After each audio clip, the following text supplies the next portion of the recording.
Hey there, welcome back to Eager Gridless Beaver. I am your host, D-, and we're here today fixing up a SportsPal Canoe. I think it's a 14-footer that we've had for a number of years.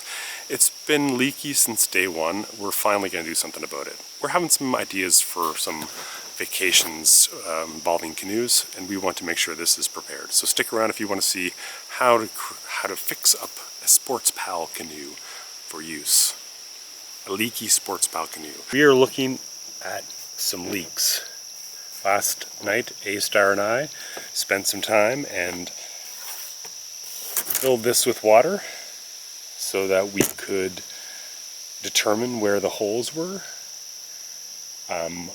So after we filled it, not filled, but probably about 4 inches of water in here, we determined there was a number of holes.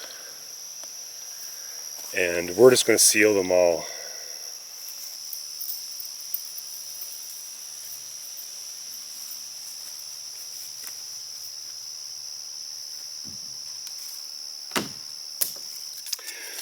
So, talking about the items that we're going to be using for this project.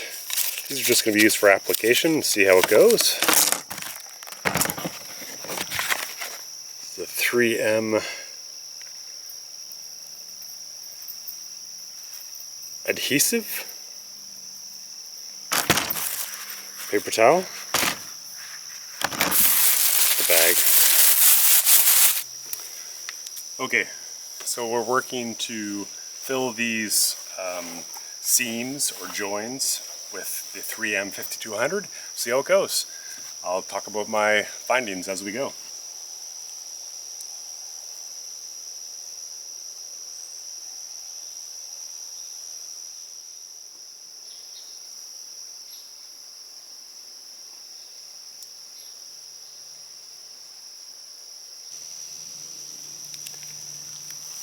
Fairly small tube. I'm going to try to go over and get coverage with the rivets as well as the actual seam. So I've cut this pretty, I could be outputting a lot more at once as far as like the amount of adhesive, but I've got a number of seals to do here, joins, so I want to make sure that I'm at least getting a base coverage with this tube. And like I mentioned, I'm going to get all especially the below waterline rivets. I'm going to get all the rivets. If I have to get more of this stuff, I will. And I like the fact that I have a lot of control here now. It takes a while, and you got to squeeze, but I'd rather that than it be flowing out like a mess. So I'll take my time and keep on with this.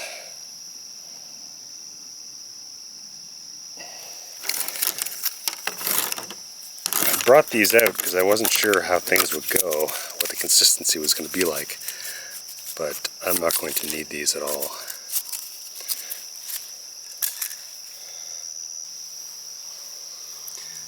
And the coverage is pretty good. I mean, I can still see some rivet heads in here, so I want to just make sure they're at least covered. Seems to work pretty good when I'm just daubing it on there where it's out a little bit. I'm just trying to get in all the little holes where there could be some caulking issues or rivet issues, just to help maintain that water tightness. We should be able to tell pretty easily once we get this all done. So you saw me put the caulking on, or the 5200. I did that, and before it dries, I'm just letting it get a little bit tacky. These are tidbits I saw from other bloggers. I didn't watch any videos, but I read some other articles on how people did theirs. And this one sounded pretty easy. Cover over the rivets and stuff too. Just making this stuff go as far as, we don't need it really thick. If we have to apply for certain areas again, then we will. But we just want to make sure we get good coverage for this stuff. It doesn't matter so much down here, but just want to make it look consistent. So it looks consistently crappy all the way across. trying to cover it with your finger, like get the stuff everywhere.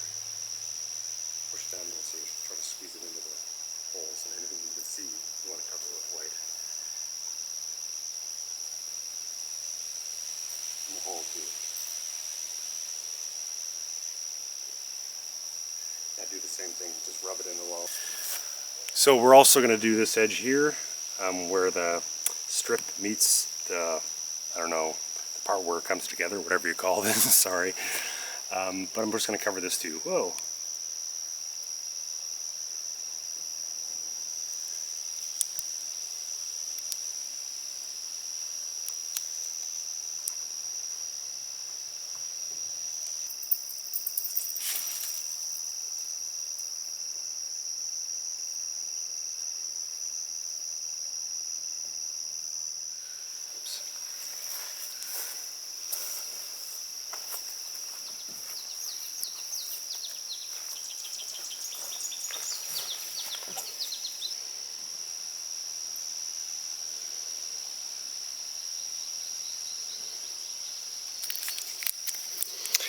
Once again, I could have went with a much thicker cut, but it's good to have this control. You did this already?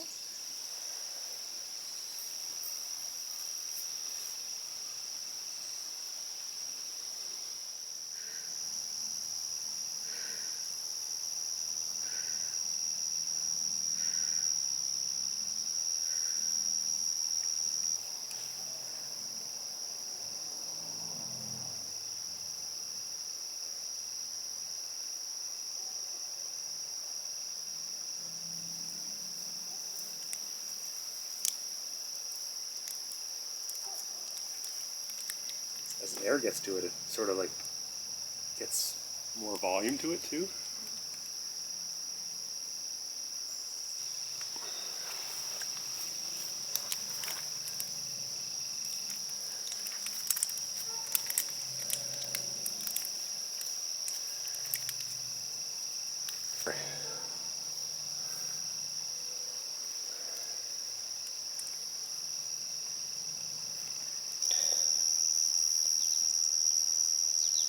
Allow it to sit for about 2 minutes. This gets a little bit more tacky. Take a finger and a gloved finger and sort of smear it all in there. Make sure you're getting good coverage.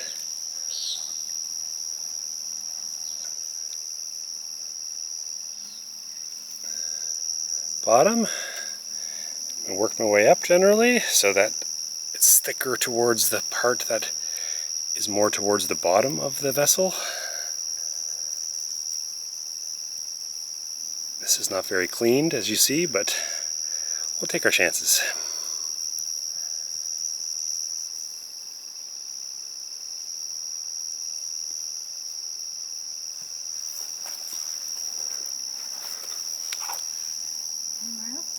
No, I think we're good done.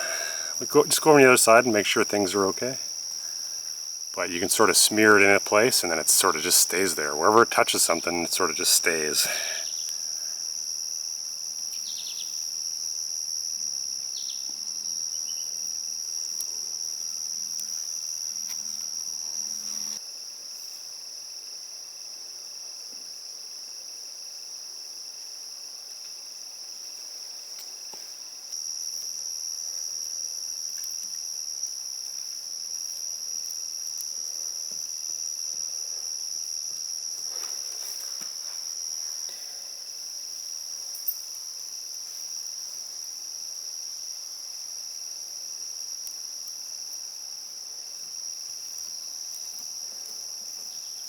Okay, so that is it. Daylight is running out and the task is done. As far as putting the stuff on, the final step is to actually put it in the water. It needs about 48 hours to dry, supposedly 5 days before it's really hardened. It still has flexibility, so that's not going to be a problem, but it'll be a week before it's really supposedly to be ship shape, no pun intended. Yeah, so we'll pop back and see how that turned out. It was pretty easy, I will say.